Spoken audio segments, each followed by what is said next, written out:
That's right. I'm having some coffee this morning. Good morning, everybody. Are you serious? Are you serious? I'm serious this morning. What? Yes, space wars. How's the United States preparing for it? And really, let me tell you, excuse me. I don't know where my voice is going this morning. Give me 1 second. Early morning, I guess. It's not that early, but the wind is howling and it's a little windy and cool out today. I should just say cold here in Indiana. But I'll be this Sunday preaching underneath the warm tent in the villages in Florida this Sunday morning, this coming Sunday morning, January 9th. I'll be preaching the Sunday morning message under the big tent in the villages in Florida, and it should be nice and warm. Okay. Anyway, here's what's going on. First of all, put a shout out for www.healthwithpaul.com. That's www.healthwithpaul.com. You see, one of the main causes of the fine lines and wrinkles is a lack of collagen, the protein responsible for skin elasticity and youthfulness. And as you get older, collagen production slows down by as much as 10% every decade. But you can give your skin a much needed boost with healthwithpaul.com. This ultra rich powder delivers a rejuvenation to your hair, your nails, your joints, your skin. This multi collagen uses powerhouse ingredients. No human collagen, plant, eggs, and fish collagen. It has a powerhouse ingredients that can visibly diminish your wrinkles. I couldn't be more thrilled with the results I've received. And I've partnered with the creators of this amazing multi-collagen to give my audience a 51% discount. If you guys go to www.healthwithpaul.com, that's www.healthwithpaul.com. You'll be very glad you did. I guarantee it. I guarantee it.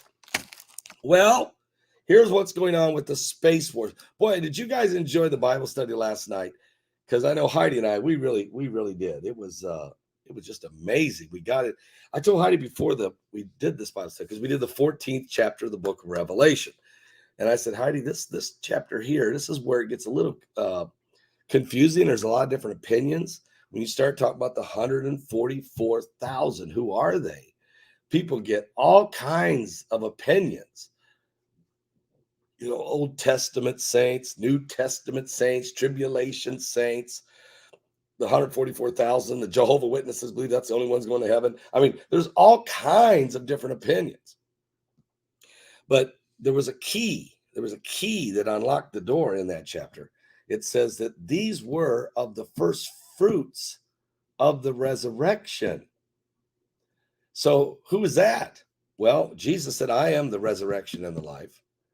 And then Jesus said, he was the first fruits of the resurrection. And it says these 144,000 stay with Jesus everywhere he goes. Now, remember when Jesus rose from the grave, making him the first fruits. And he actually rose from the grave on the Feast of First Fruits, by the way. What else happened that day? Many bodies of the saints were seen walking around in the streets of Jerusalem. They also would have been part of the first fruits of the resurrection. Could it be that it was them, that they were these young men, virgins, who were dedicated to the Lord, who had died before the crucifixion and resurrection of Christ, who rose on that morning? And are they the 144? And of course, they're Jews. They're from the 12 tribes of Israel, buried in Jerusalem. And if you go to Jerusalem, and I've done it many times, and it says in that chapter that Jesus stands on Mount Zion. Well, from Mount Zion, you can look over and you see the Temple Mount, but you can also just look down, and there goes the Kidron Valley, also known as the Valley of Jehoshaphat. And as it goes down in the valley and comes back up up this other mountain, which the other mountain is Mount of Olives, you see all these graves that are buried there, Jewish graves all along that mountain. Now they're buried all over the city, but the key point here is, could it be that the 144,000 were the bodies of the saints who rose on the day that Christ rose? It would match Revelation 14.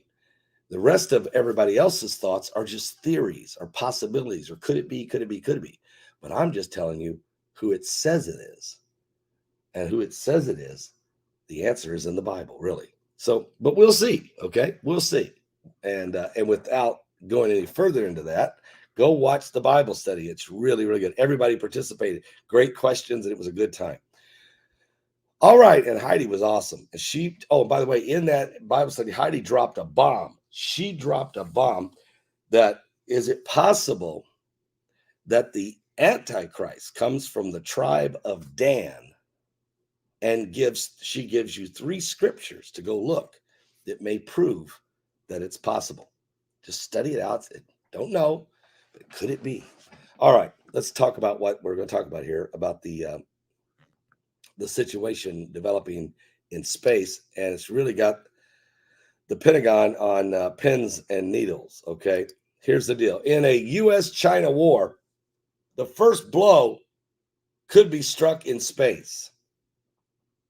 According to a report, a recent Chinese animosity against with the recent Chinese animosity that against Elon Musk. China hates Elon Musk. And also SpaceX's Starlink satellite attests to the understanding that information systems will be key in future warfare. If there comes a day when SpaceX envisions 42,000 Starlink satellites are deployed and positioned, it would technically be feasible to put up a space blockade against the enemy. What? Think about that. So that's a whole different thought process when you start thinking about the role that this week American billionaire Elon Musk, his ambitious Starlink project sparked discussions of a China-U.S. space race. Could it be that his Starlink satellites could be more than just satellites, free satellites, or cheap satellite, I should say cheap internet for everybody, effective, more awesome, and cheaper? Could it be that not only could it do that, but could also be used as a defense mechanism against the Chinese, creating a literal blockade of space? Well, this is what they think about this, according to the reports. Evidently, both China and the U.S. see the strategic implications and are stepping up the space race. The fear military conflict between the U.S. and China may not take place on the battlefield in the Taiwan Straits or in Central Asia or in the South China Sea, but it could take place in space. Thinking further, if China and the United States were to go to war, the point of first attack could be striking the satellites in space. This week, American billionaire Elon Musk ambitious Starlink project sparked discussions of a China-U.S. space race. Musk not only makes electric vehicles and invests in cryptocurrencies, but is also behind SpaceX, a space exploration technologies and an enterprise set up back in 2002. In 2014, he proposed that Starlink, a project which would deploy 12,000 satellites into space over the next 5 years to create a Starlink network that provides high-speed broadband internet across the globe. Covering the Earth from space, this is indeed a lucrative business. SpaceX founder Elon Musk believes it is the future of communications. Now, currently, SpaceX has launched nearly 1,900 Starlink satellites, accounting for about half the number of total satellites orbiting the Earth. And he is providing internet or servicing 20 nations. The enterprise also plans to deploy an additional 30,000 satellites, bringing the total number of satellites in operation to 42,000, which such a large number of satellites in space, the probability of accidents has also greatly increased. And in July and October this year, 2 Starlink satellites went too close to China's space station, Tiangong, prompting the space station to implement preventive collision avoidance and control. Thus, China filed a complaint with the United Nations in early December, accusing SpaceX Starlink satellites of bringing dangers to the life or health of astronauts aboard the China space station. The Chinese Foreign Ministry confirmed the above information at a regular press conference on the 28th of December. So see, it's already beginning. Remember there was a 1967 Outer Space Treaty that was signed. The U.S. claims to be a strong advocate of the concept of responsible behavior in outer space, but it disregarded its treaty obligations and posed a grave threat to the safety of astronauts. This is a typical double standard. And so the NASA handouts show that SpaceX Falcon 9 rocket carrying the company's Crew Dragon spacecraft has been launched many times now, and they have sent crew members, 3 mission crew members to the International Space Station. Musk, who once had a good reputation in China and landed a deal with the Shanghai authorities to build the Gigafactory it could call its own, a first in China, has now come under attack, with Chinese citizens berating him. Actually, newly appointed Director General of the European Space Agency, Josef Aschbacher, had warned in early December that Musk was making the rules in space and urged European governments to stop enabling Musk to dominate the space industry. But Musk pushed back at the remarks, saying in an interview, space is just extremely enormous, and satellites are very tiny. A couple of thousand satellites is nothing. It's like, hey, here's a couple of thousands of cars on Earth. It's nothing. Are satellites in the sky really just an innocuous as cars are on Earth? China clearly does not think so. It believes that the commercial objectives aside, the military strategic significance of the Starlink project must not be underestimated. In fact, in early 2020, the Chinese academics and the media had already sounded a warning about SpaceX's ambition to dominate radio frequencies and orbital slots and launch one of the largest space enclosure movements in half a century. And this week, they reported that as soon as 42,000 Starlink satellites are deployed and positioned, it would be like building a barrier in low Earth orbit. When other countries want to determine the launch window for their rockets, they would need to discuss it with SpaceX, lest their rockets collide with a Starlink satellite. Excuse me. A Starlink satellite. SpaceX would effectively be able to implement a space blockade against the enemy during a war. Also, with the exorbitant cost of high orbit satellites and the fact that the U.S. GPS system only consists of 24 satellites, if a large number of kinetic energy and interceptors are used to attack them, the U.S. global positioning, the GPS system and navigation system, as well as the precise time synchronization systems, would be paralyzed, dealing a fatal blow to the U.S. military global combat capabilities. Comparatively, there's tens of thousands of low-orbiting Starlink satellites. Even if just a few of them were destroyed, the consequences would still be dire, and massive volumes of fragments would be produced. In modern warfare, information systems determine the success or failure of war. If China can paralyze The United States GPS, the U.S. military would be like giants suffering from a central nervous system paralysis. And according to a 2019 report by Todd Harrison, director of the Center for Strategic and International Studies Aerospace Security Project, China can effectively hold all U.S. military satellites at risk. If the commercially driven Starlink project shifts its focus, alarm bells will certainly be ringing for China. Similarly, though, the space arms race is also a battle that the U.S. cannot lose. It would certainly mobilize private resources to guard against threats from China. Students watch a live session of this and then there's models that have been prepared by the Pentagon as they put together their plans to protect America and the world's communication systems. Star Wars. It's not just a movie, but it may be coming to a town near you. All right. So, hey, when I look at this, I see why there can be concern.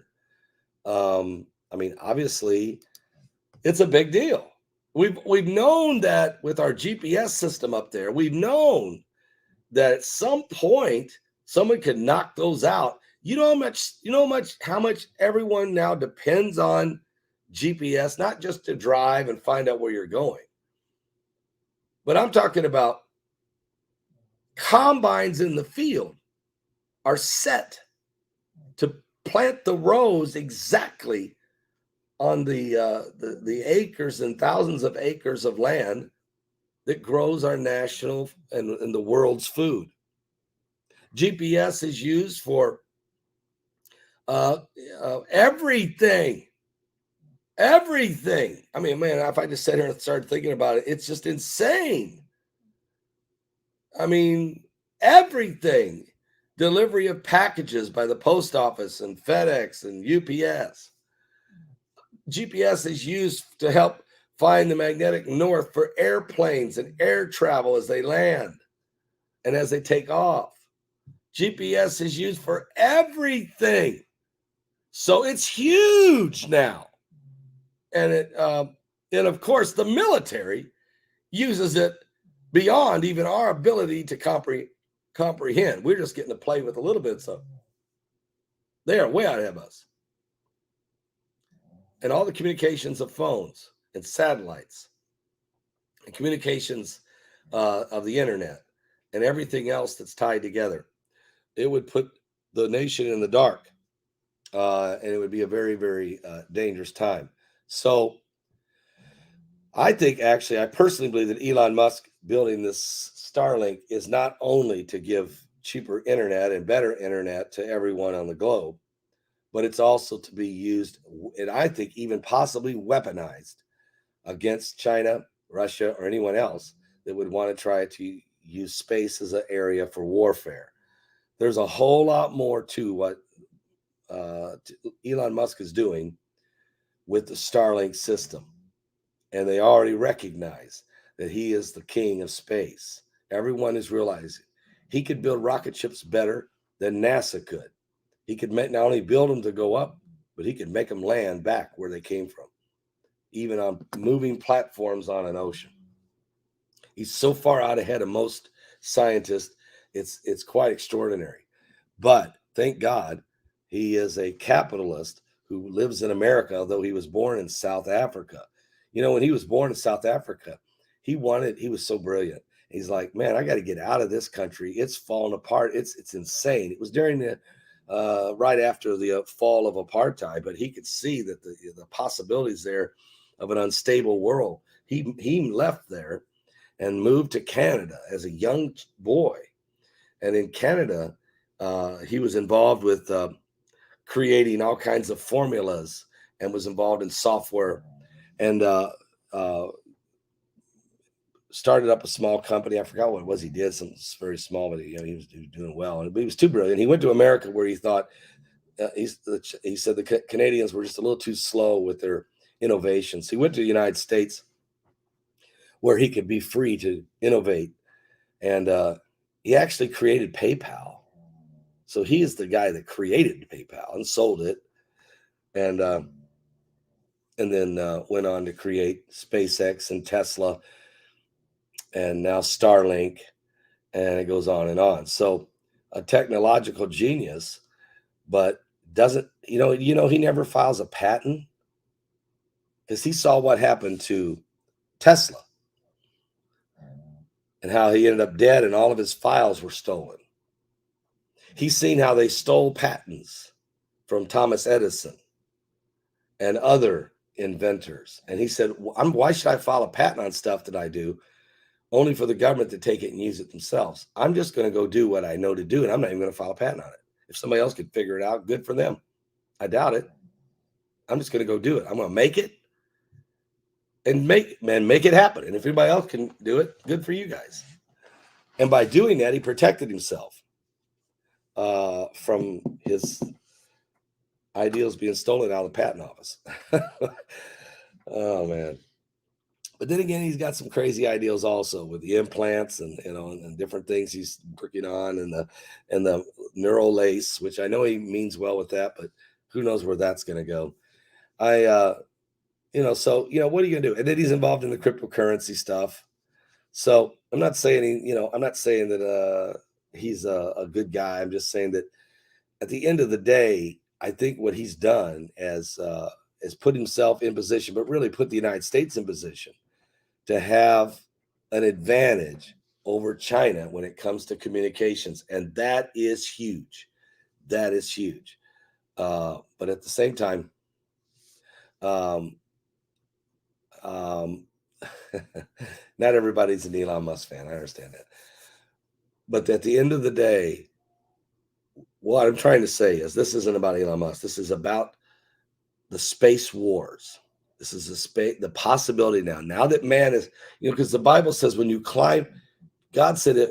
Remember in the Tower of Babel, God looked down and said, "Whoa, man has figured out how to climb up into the heavens. We got to scramble their languages and stop them." Well, we're back. Here we are again. We're climbing back into the heavens, and we're trying to operate in the heavens. I'm starting to wonder, a Star Wars, a Space Wars, could Armageddon start in the heavens before it ends up on the earth? Could the Battle of Armageddon actually be fought in the heavens first before it winds up in Megiddo in Israel? That is something very interesting.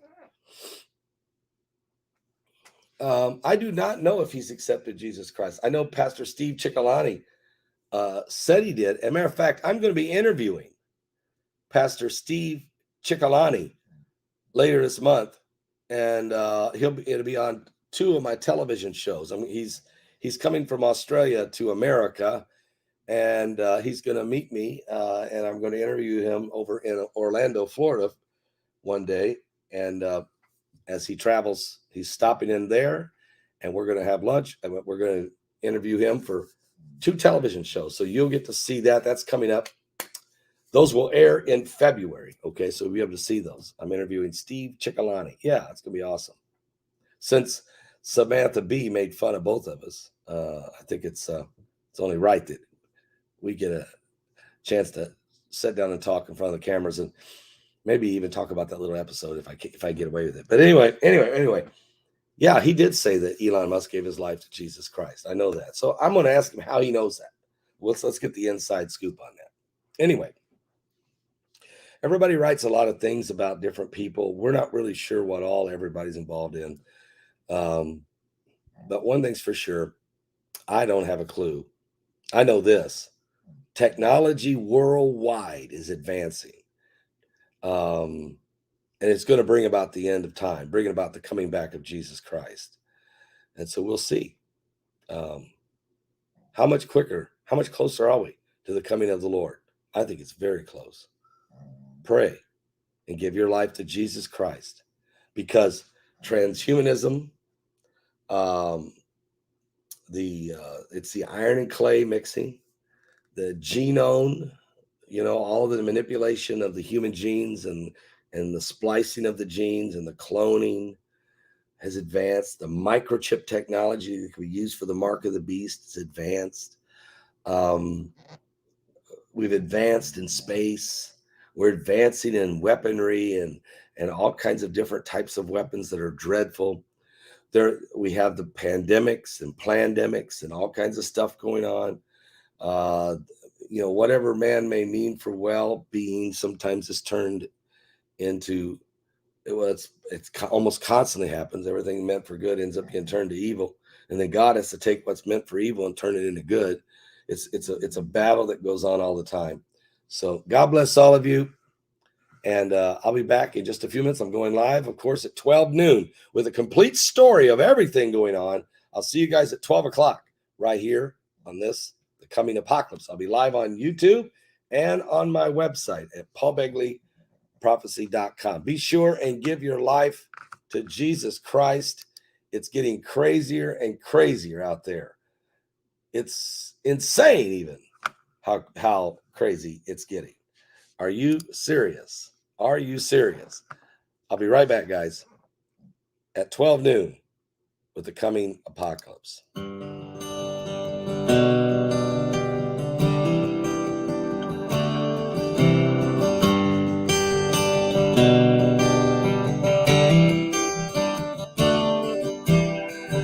I was walking home from school on a cold and winter day.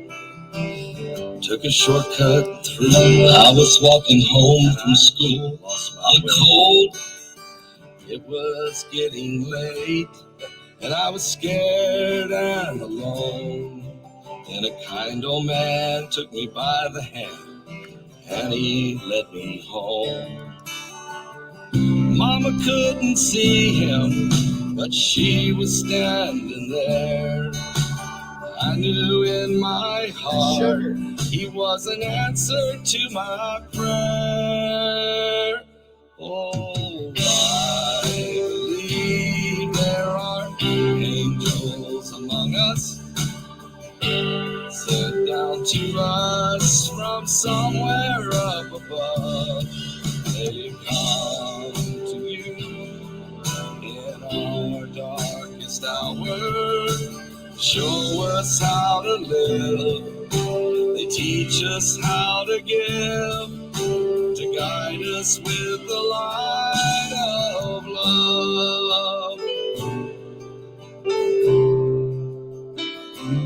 When life held troubled times, had me down on my knees, there's always been someone to come and comfort me. A kind word from a stranger to lend a helping hand, a phone call from a friend just to say I understand.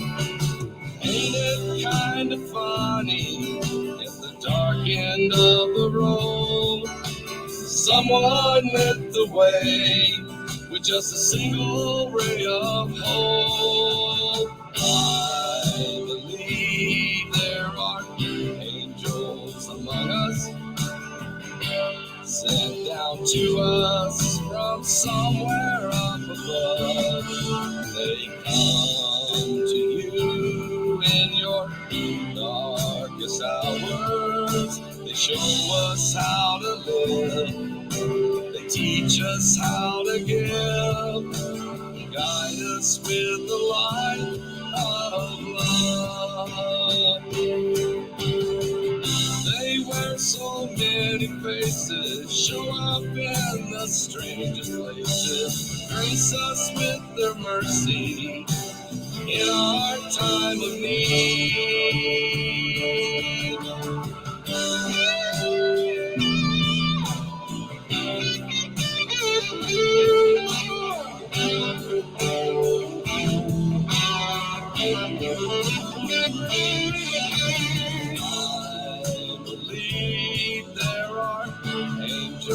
Among us, I believe there are angels among us.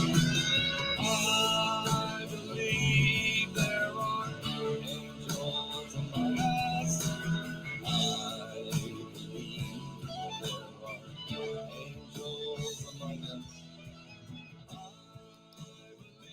Oh, yeah, I believe there's angels among us. That's from my music CD, The Journey.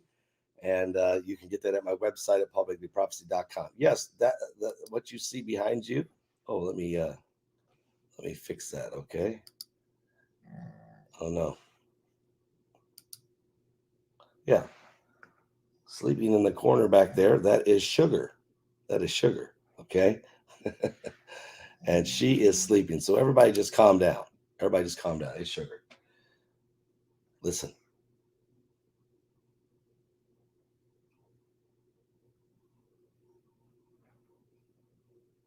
Okay, I really wanted her to snore on command, but apparently not. I'll be back, guys. I'll be back at 12 noon with an entire broadcast. See you at 12 noon on the coming apocalypse. Give your life to Jesus Christ. We're running out of time. God bless.